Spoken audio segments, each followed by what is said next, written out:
Hello and welcome to my podcast. Do me a favor, subscribe to the John Keim Report wherever you get your podcast. You watch it on YouTube, hit that like button, hit that subscribe button. You can find us there as part of Ampire Media. That's AMPIRE. Always much appreciated when you tune in. And don't forget, you can read my work on ESPN.com. Don't forget, Tuesday night, Bram Weinstein, the voice of the Commanders, and I will host our live stream YouTube show, answer all your questions, or not all your questions, a lot of your questions, and address some of the angst that you may be having, frustration, encouragement, whatever you want to bring to the table. We'll be there to discuss it. Looking a little bit back at the Eagles game, also looking ahead since there's a game Thursday night. Also, I think this is a big pivotal stretch coming up for the Commanders. So are they prepared? Are they equipped to get through the stretch? Maybe 3-0 and maybe build some real momentum. So we'll get into all of that. And, in a few minutes, I'm going to give you a full film review because that's what this show is. I'm going to go over a lot of Emmanuel Forbes. I'm going to go over some Sam Howell. They're kind of in, Forbes is in the same position that Howell was in last week. How do you respond? I'll get into all that.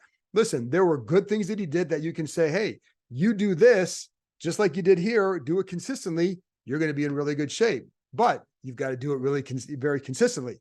So what he's going to go through is what a lot of corners are going to go, which pretty much every corner goes through at some point.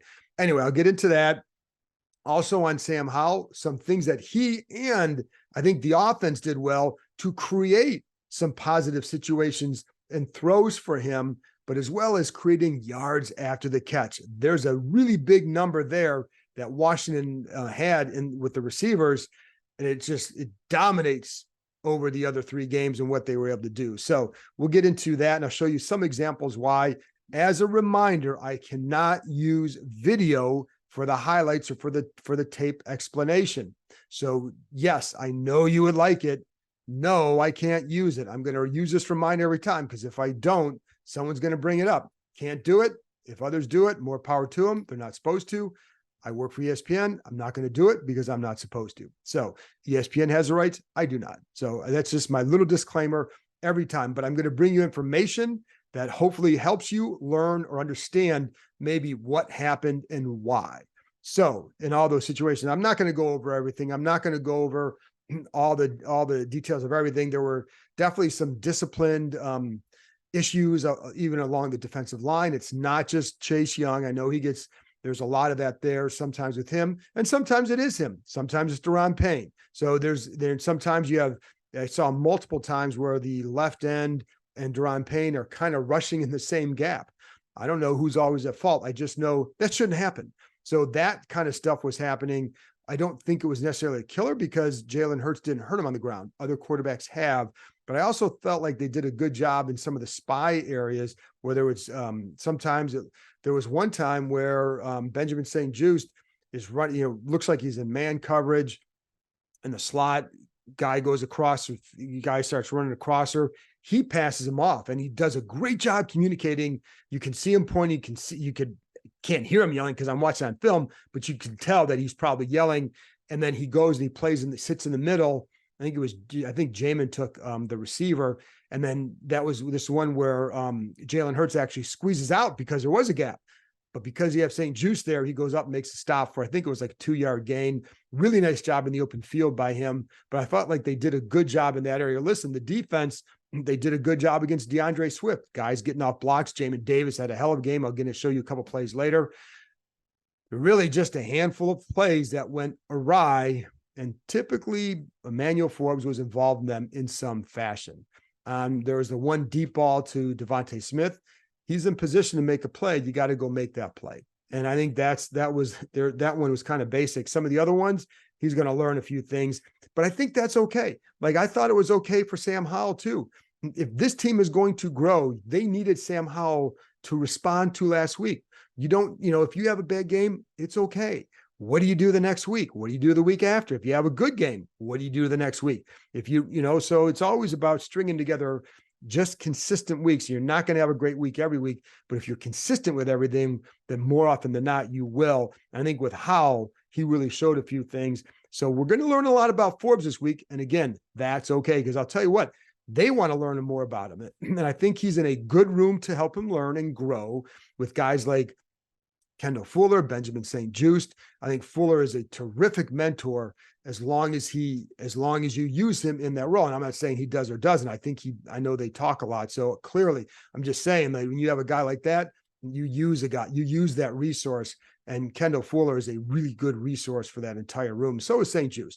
I think they're all smart players. And I think Fuller is somebody who's ultra prepared. He works on, before practice every day, he's working on his footwork and just going through the technique of playing certain routes to get that footwork down, because it takes time.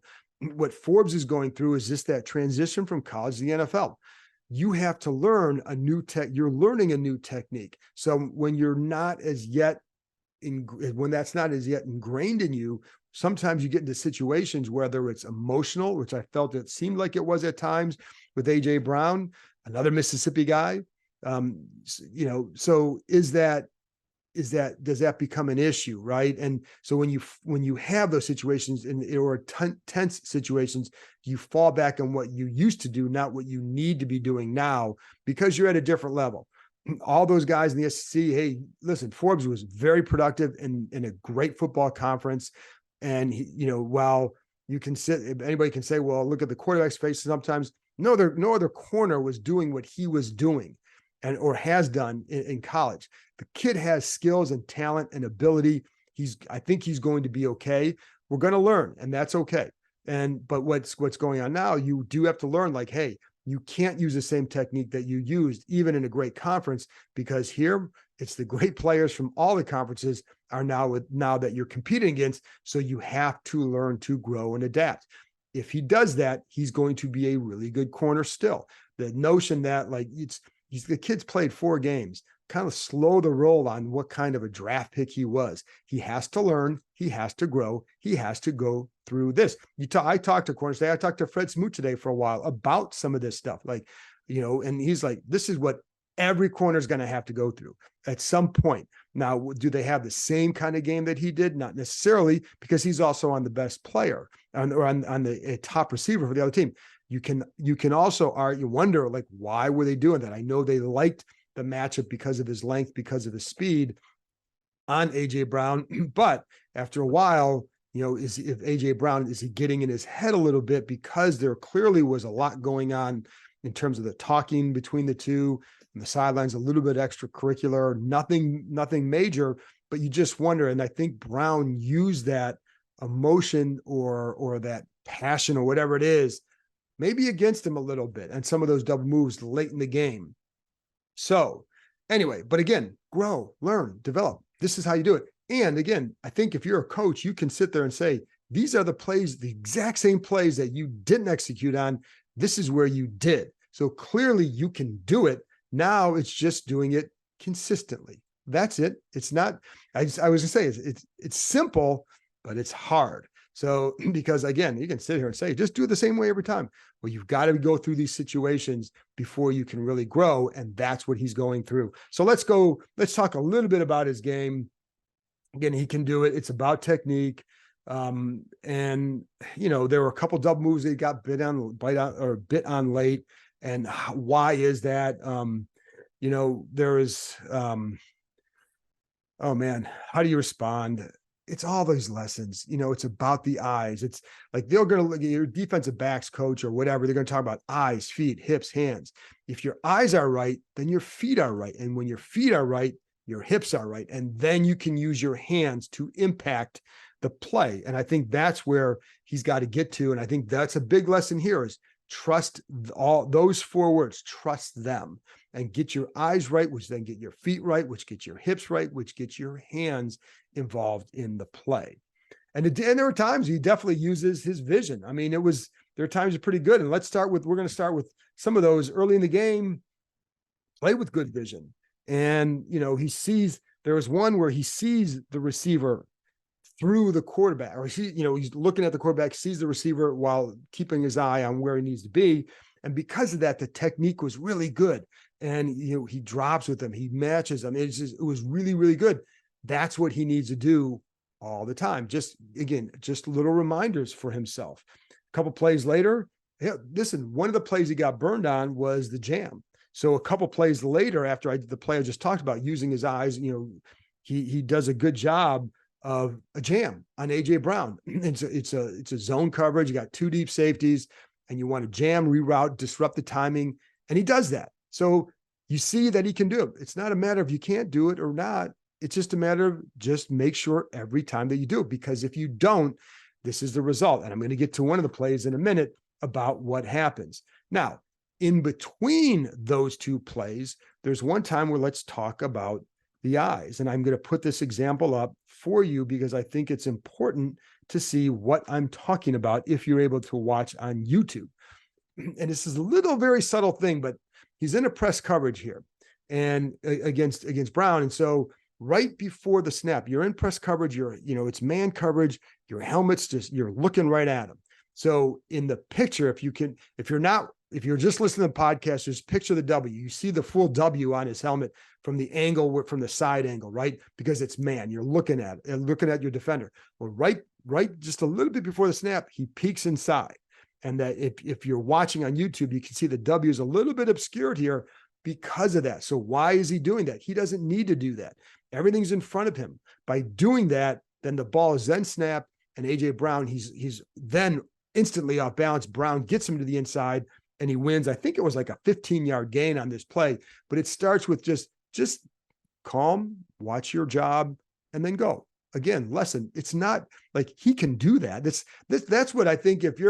Yes, it was a tough game for him, but nothing that he did was everything he did wrong is very correctable. And I think I'm not going to sit here and say you should be encouraged because he messed up. No, but I think but the key for him is that where he did mess up, it's very correctable and he can go do it. I mean, he's a smart corner. He does work hard. So it's just a matter of how quickly do you absorb all these lessons and then apply them on the field. But again, that was easy. Just look at your guy. And when he does, you settle your feet, you're good off there, and you can jam a little bit. And I think, when you're trying to do that, listen, again, this is talking to Smoot, but one of my favorites to talk to about this stuff, you're playing press. He's got two choices, slant or fade. And so on that one, Brown goes to the slant, but because of the little peak, I think it got Forbes a little bit off stride there, and it leads to an easy catch for Brown. So, there are a couple of times he tripped and fell on some stuff. Fortunately for him, it didn't get hurt on those plays. I mean, hurt in terms of a big play. But it's just something that people are going to see that on film. They're going to try and test you on some of these downfield moves to see what happens and how you do it. And we all know. And I think if I'm Forbes, I'm actually kind of excited to play Thursday because he knows they're going to now come after him. And what does a guy who intercepts passes want? He wants people throwing the ball at him. So you can spin this in a very positive way. If you're Forbes, if you're the Commanders, listen, you have an opportunity now. They're going to come after you. Do something with it. Make a big play. And then everything, the narrative flips in 1 week. And then it's all becomes about, hey, this kid's making plays. Yeah, he's growing here, but he's making plays. That's what you need to do. So, and again, the way he plays, he's usually put himself around the ball, and he almost had one the other day. Another one that was tipped that he may have taken in, but again, it was the receiver was right there. All right. So what else do we have here? Okay. So now I'm going to show that other jam. And, I talked about the earlier jam that it was and the next one was in a cover. It's a cover two. So what the whole job of the corner there is you want to disrupt the timing of the play. And when I watch Kendall Fuller on the other side, he's given a hard jam. Is Devontae Smith, he's not going to be a part of the play, but he also throws off the timing even if he was. But the reason why it's a key to throw off that timing, it's first of all, it puts yourself in better position, but it puts the safety in better position. And so on the play to Brown, Derek Force is just a little, I'd say a half second, I don't say late, but he needed another half second or so to get over there. So that's where that jam comes into play. And all on this one, Forbes just kind of taps him and lets him go and sinks. And my first thought was, he's got to sink a little bit deeper. But the reality is he needed to jam him much better and disrupt the timing of the play. And if you do that, then Jalen Hurts probably going to have to go somewhere else, or Derek Force is coming over there to make a play because he was in position. Derek Force is in the right spot. he just didn't have, he needed a little bit of help to get over there, right? And so that's what didn't happen on that play. Another time he does get burned by his eyes, and a couple of times, this is where keep your eyes on your work. And that's, again, it's not a matter of skill or talent, it's a matter of discipline. So another time there's, he's covering Devontae Smith inside, and there's some play action going on. His eyes divert to some of the wrong stuff, and he doesn't see, and Devontae Smith starts going by him. For some reason, I don't know why, but Jalen Hurts doesn't throw the ball. It's unbelievable. He held the ball for 4.03 seconds. If the Eagles lose that game, if I'm an Eagles guy, I'm looking at that play and saying, what are you doing? Because it was, I mean, I'm telling you, man, he's watching him go down, and he's just holding the ball. And then that's when where he gets hit, ball pops out, and it's like, it's going to be intended for Devontae Smith, but it probably goes, instead of 30, it probably goes about 5 yards downfield because he gets collapsed, but it's 4.03 seconds. But so Forbes gets very fortunate there. Again, keep your eyes on your work.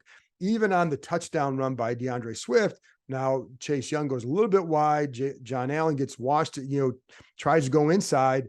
Big gap left by that. But on that one, like with Forbes, like there's a receiver running that way. Just, you need to let him go. You could see he's going to block. Get your eyes inside. But I don't even know that if he even has that they makes a play, because those two, Allen and Young, left a really big gap there.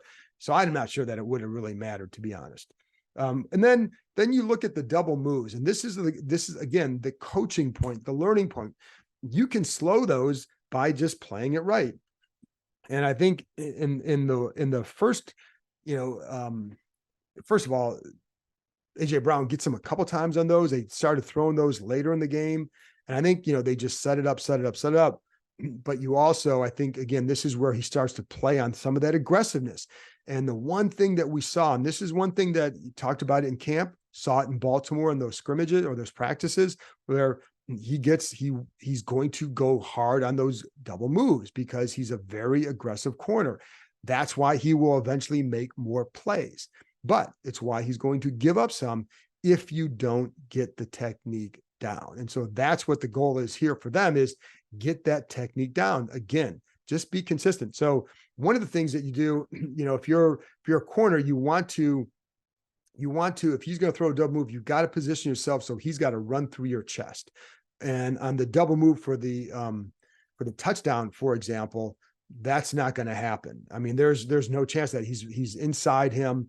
And you want to get, I think the goal is to kind of try to aim for that outside shoulder. So that way you have to make him run through your chest. And if nothing else, you're in position now to run with him. And that's something that, again, just the lesson learned, right? And that, I don't want to say everything's okay, because it didn't help them yesterday.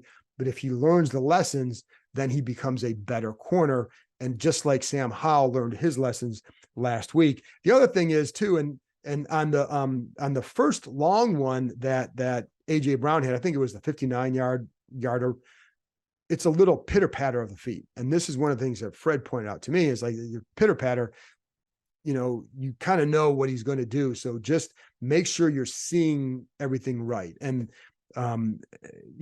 so that's one of the things for him to look for. But the kid's got talent, and I think he's going to be okay. And I think the other thing is, he's got to bounce back.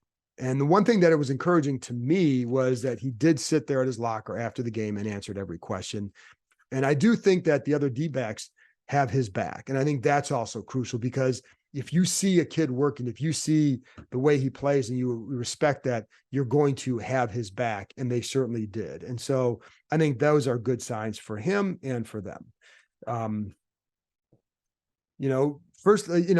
again, I think it would not shock me at all if that kid has a pick six on Thursday night, because guys like that, they have those bad games and they come right back and they make a big play. And I think, listen, if I'm the Bears, I'm going to test that and just see, what does he learn? And again, if I'm Forbes, I want that badly. I want them to throw the ball to me, to my side, so I can go make a frickin' play. And, to me, that's the fun part about watching. It's the hard part, but also the fun part about watching rookies grow and develop, because you're going to go through bad situations, because they all do. So what do you do next? And I think that's the big thing for Forbes. We saw what Howell did. Now let's see what Emmanuel Forbes does, because the talent's there. Listen, he made some other plays. He comes up on a tackle. Everything I pointed out to you, he handled before. And that's why they know you can do it. You just now have to do it consistently. And, the double moves, I think he's going to have to work on a little bit, because that's an aggressive mindset. And you don't want to take the aggressiveness away, but you have to learn how to play those double moves so you don't get burned by them all the time. And, then, so we'll see. But again, if I'm him, I'm looking forward to Thursday in a very big way. All right, a couple quick takes before I get to Sam Howell. And again, I want to stress that I still like Forbes. I mean, nobody should be thinking that he's some wasted draft or bad draft pick after 4 games. I think that kind of talk is very, very, very silly. And so I'm not partaking in that. My goal here is to say, hey, this is what the coaches want to see from him. So I'm trying to point out plays where you say, okay, this is how a kid can grow and develop. Anyway, some quick takes real quick. That's why they're quick takes. Linebacker Jamin Davis thought he had a really good game. I think the guy is playing fast this year. And, there were a couple times where I felt like, there was one play in particular. Oh, first of all, he had the bulk of his plays were probably for 2 tackles for 2 yards or less. That's really good. That's really, really good. And so, I think there was one tackle he had that was like a 6-yard gain that he was assist on. Everything else was like, I think 2 yards or less. And there was one time where it was 2 yard. I think it was maybe a stop for a loss. But what I really liked is just the recognition he's playing with and the speed he's playing with, and he charges upfield, and there's a tight end pulling from the left side, and he meets the tight end 2 yards deep in the backfield, stuns the tight end. I don't think the tight end is expecting him to be there. Then he sheds the block, makes a tackle.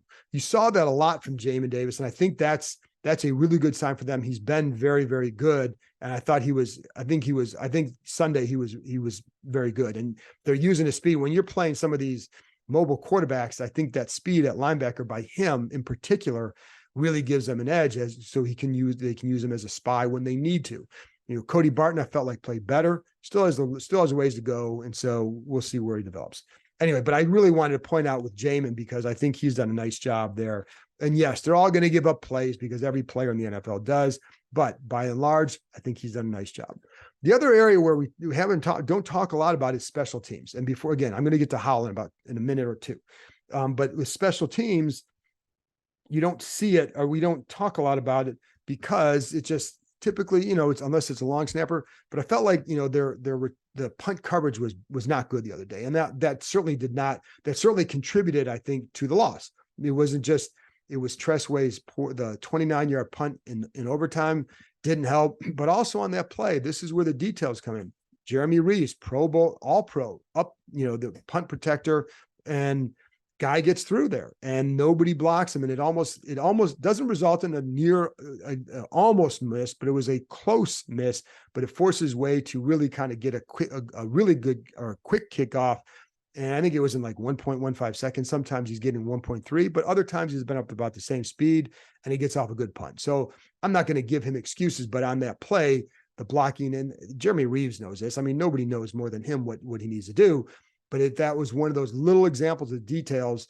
And then Reeves misses a tackle one time, but it's a 7-yard gain. So it wasn't a killer play. But then there was also Quan Martin on one time as a gunner gets going, he's running. Sometimes you're going to have him, like, you're going to pin him to a side. You get one gunner coming down here. You get another guy going down the middle. And this particular one, Martin gets shoved, blocked out of the way. And it creates, there's nobody in this gap on the other side. And the return, it's a 20-yard return. It comes up the left side. And because he gets blocked so far inside, then it takes one guy to that range. And, he gets through some other guys, but like, that was a big play. He's like, those are little things that they were going to have to do better when you're in a 34-31 overtime game. Things have to go very well. And in that case, they did not. And so I think the special teams, the coverage unit has to be better. And it's with all of them. The snaps, though, were good. So let's get to Sam Howell, and this will be the last thing I go over. And there's a lot there because, again, he did a really good job of responding. And this is why if I'm the coach, is like, hey, I'm excited to see what Emmanuel Forbes does for the same reason. Because if you're a competitor, you respond. And I'll be honest, I never worried about how Howell would respond, because this is his whole career has been about that. Bad play, ignores it. Tight clutch or tense situations, makes plays, and isn't fazed by it. And so he did a really good job. I also felt like the game plan was terrific. And just the style of plays, the pass plays, they put themselves in much better position to do things after the catch. But a lot of that came from Howell's decision-making, much quicker. Now, is it going to happen? Is it all just go away in 1 week? No, because some teams are going to throw some stuff at him that he hasn't seen before, or causes maybe some hesitation for whatever reason. It's going to go. The growing pains are not over after one game, but he really responded well. And I thought Eric Bieniemy called a really good game, and not just called a good game, but had a good game plan. A lot of quick throws, and you saw that early on. One of the big stat, and I told you about the yak, the big stat, they had 142 yards of yak overall. Now, the key is it was 110 by the receivers. In the first three games, 79 combined yards by the receivers on yards after the catch. That was horrible. They were the worst team in the NFL in the first three games with wide receiver yak, not just total yak, but wide receiver yak, because in the Denver game, they had a lot of yak because of the screens. But as far as the receiver yak, it had not been there. And sometimes it was a matter of getting rid of the ball on time or getting the ball out on time. Sometimes it was a matter of the routes they're running, and other things. So I felt like they did a good job here. There are a couple of times they used some motion to get into bunches or stack formations that resulted in a little bit test the communication. And I think they did that, and it resulted in some positive plays. So that was a good sign for them. But I think a lot of it stemmed from Sam Howell. He got better protection. I know there were 5 sacks. Sometimes a couple of them were on him. I'm not going over all the sacks, but I know that by and large, the protection, he had a good protection throughout the game. And I'll be honest, like there are times where we talk about the Washington's, the pass rush and some undisciplined play at times. Goodness, man, the Eagles did the same thing. And there were some big gaps for how to run through. And it was all because like this guy's rushing here, open up, all hell's breaking loose. And sometimes those gaps open up. So everything that I'm saying about like the Commanders, like if the Eagles had not made 1 or 2 more plays than Washington did, you're talking, the Philly fans are going to be talking about some of this, like they're too undisciplined here, they're too this, they're too that, but they win a game. So everything looks a lot different in the rear view mirror. Anyway, but I give a lot of credit to Howell for how he responded, for the game plan, and then for Howell, again, getting rid of the ball pretty quick. So there were a couple of times I felt like, again, the bunch stack, like there on the one stack, it was to Jahan Dotson early in the game. They motioned him over to the right side. And then again, the corners had to switch, but I don't think Darius Slay knew that he was switching right away, because 2 guys go with, I can't remember if it was Curtis Samuel or De'Ami Brown. And then Jahan just sneaks inside and Slay realizes it's his man. But by the time he gets there, it's too late, 10 yards of yak. Another time, and I'll get to this play in a minute, but there was another one to De'Ami Brown for 20 yards of yak. So the response is what I expected from Sam Howell, and I think from everybody involved. I think Eric Bieniemy is a good coordinator, so you knew he would be okay there. So, and sometimes it's a matter of converting some plays early. If against Buffalo they convert a few plays early or not turn the ball over, then that game starts to look a little bit different. Now, how it turns out, who knows? But it certainly looks different if you convert plays early, and they did just that. The first play of the game, I thought that it showed some of what was going to be in store for the rest of the day. Howell looks to his right, gets back to Terry McLaurin for a 15-yard gain. You know how quick that was? 1.81 seconds. That's really good. That's really good getting to your second. That's how you also help your protection, is by doing that. And he helped the protection a few times. There are a couple of times that the protection, because he made quick decisions with the ball, it didn't hurt the team, right? Again, still 5 sacks. That's too many. Anyways, and the next play after that one, this is what I also like. So before the game, they knew like this is one thing that, and I wrote an article about, like, where are all these sacks? Why are all these sacks? Well, one of the things that Terry McLaurin talked about is getting easy passes for him. They have them in the playbook and they've used them. So in this case, when the Eagles corners were coming up, they were going to go to the fade of the back shoulder. So the second play of the game, you have an example of this too, that you see, the corner comes up and presses McLaurin, automatic to back shoulder, and a conversion for 14 yards. It's not the second play, second pass play. And later, another time to McLaurin, and this is again when you're getting to your second option. So on another pass later, the reason why there was another one over the middle where McLaurin gets like 10 yards after the catch, but it's because of how Howell gets through the progression. He looks to his left. He's got Logan Thomas over here. You take your hits, not there. You get your feet around, you get back, you work to McLaurin's side, but you get on the ball in time and you give him room after the catch. And it's got him. I can't remember how long. I didn't have how long the gain was. I don't know why, but it was a 10 yards of yak. So that's what I'm focusing on. And how did they create it? They created it because he gets through his progression at the right pace and he gets to his guy, and they gave him the time to do it. That's also very, very key. As something I talked about last week, that if you're going to have a young quarterback, you've got to give him some time to make these plays. And they did that. So the other one, the 20-yard yak, 3rd and 4, it's with De'Ami Brown. It's De'Ami Brown. They motion to a bunch setting on the right side. So you got the bunch setting. It's a tight bunch. And De'Ami was running inside, and he looks like he's going to kind of come to the inside, and Slay starts coming inside and he cuts back out. The other two are coming inside. He goes outside. Easy pitch and catch, ball coach.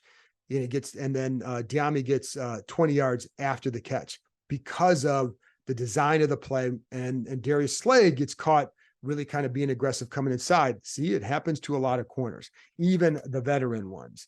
And so that's just, again, good play design, good execution. And I think there's a lot to really like about what they showed there. And so I think, it helps out the offensive line when you do that. And that was just a good play. I felt like he got to his checkdowns in pretty good fashion. And that was also, again, you avoid disasters when doing that. I really, the one thing they did do, they did leave some points on the field. I mean, they left, what was it? There's a deep one to McLaurin where, man, it was well designed. You have, I think Dotson's coming across or takes the other safety, drives down on that.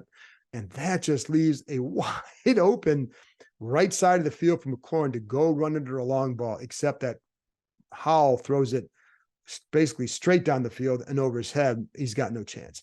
You put it out, let him run. McLaurin's going to get a big play, maybe a touchdown. They ended up not getting any points on that drive. Excuse me, I think they got a field goal on that drive. That 4 points makes a big difference. So they did leave points on the field. They definitely feel like that. But every game, like, you can go through every game and say, oh, they left points on the field. I remember, this is a little bit of a pleasant memory for me, but a couple of years ago, Ohio State hung 62 on Michigan. Yes, I'm still proud of that. Yes, it's been a brutal last couple of years. But the point is, in that game, when I went back and watched it a couple of years ago, I went back and watched it. They should have had 80. And so, but it was a great game because you scored 62, but you left points on the field. So every game you're going to have that, even if you have a great offensive game. I mean, the Eagles left points on the field, for goodness sake. So, anyways, but it is one where it's like, yeah, it was right there. So, but again, play design gets it there, and they did a good job of executing on a lot of that stuff. I felt like even on last drive, what I really liked with Howell. Oh, by the way, the other one that I didn't like too was inside the red zone. He almost throws a pick in the end zone. I don't know what he was thinking on that one, because it was just a dangerous pass into the end zone, and he didn't need to. I think it may have even been a first down. It was a first down. Didn't need to do that. And that he flirted with disaster. Remember, it was like to the right side, broken up in the end zone, almost picked, just really dangerous. That's again, you get fortunate that nobody picked it off. Ball bounces the wrong way, and now we're looking again at a different game, another frustrated opportunity. But it didn't, so we're not. Anyway, on the last drive, what I really like too is this is where the poise shows up. But that's Howell. I mean, the poise is always there. When he was at Duke, Carolina as a freshman, his dad's name is Duke, and I was thinking about, I talked to his dad. So anyway, but he had there, like, he was in tense situations as a freshman, in some, comeback games against good teams early in his first year. And he always kind of rose to the occasion. And I think that's what he did here. They're really good in the 2-minute drill. And that's a credit to Bieniemy. That's a credit to Howell and the offense. But I liked in the last drive, they really did a good job taking what was there. The Eagles, man, everybody who talks about these guys playing cushion, watch the Eagles corners. They play really off. Now, in the last drive, they played even further off. And so they were giving them a couple easy pitch and catches, and to get out of bounds too. Like, they were allowing them to get out of bounds, and it made it just easier. I mean, listen, they had 1 second left, and that's all they needed. So there was any point in that drive, you're playing a little slightly tighter coverage, maybe that you run that clock out, and they did not. Now, they also got fortunate that the ball to Curtis Samuel over the middle on where it was 5 seconds left in the start, that there was 1 second left of that, because he's not scoring on that. I'm not sure that he had no chance to score on that play. And so if you complete it, game's over, and you lose because there's 2 guys there, got no chance. Anyway, but what I also liked is on that last play, or on the touchdown, watch the play, man. If you go back and watch it, that's anticipation, and that's just trust, because he is ready to throw it before Dotson is breaking on the route. And it was the coverage you wanted. It was their third corner, and that's exactly where you want to go. But it was also, he did not hesitate. That dude came out ready to fire that ball to Jahan Dotson, and with good reason. And Dotson makes a really good catch. And I just think that, again, anticipation, trust, and it paid off big time. And then the last one was the one in overtime, the ball to Terry. It's funny because you talk, again, little details. And one of the things that, talking with guys, like, if you can throw it a little bit quicker and let Terry run under it because he's got man coverage, he's got man coverage, just let him run under it. However, on the play, there was pressure, and that's where the line didn't help him. And the pressure forces him to step to his left to create a lane to throw, or so he can throw it. That little step could have been the difference between getting a field goal or having to punt. And so, like, or holding the ball, because it would have been first down in Eagle territory. And maybe it should have been anyways. We know that. But, whatever.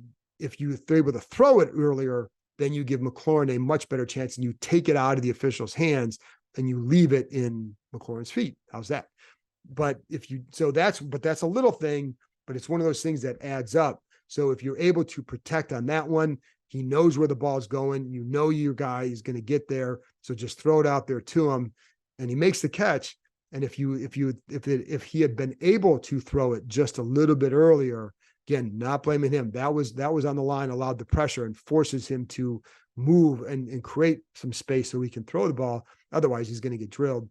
And if you can do that, then maybe we're talking about a W right now. But he didn't, or they didn't give him the protection. He didn't get it off like that, and the ref said he was out of bounds. So there you go. Anyways, that's it for me. I hope you learned something. That's all I'm trying to do here. This is not a time to criticize and just rip into guys. That's not my style, because I don't think that's a good style for me. And I also think that there are a lot, like I point out with Forbes, guy had a tough game, but he also had areas where you say, if you do it like this, you're going to be fine. Look at Sam Howell, right?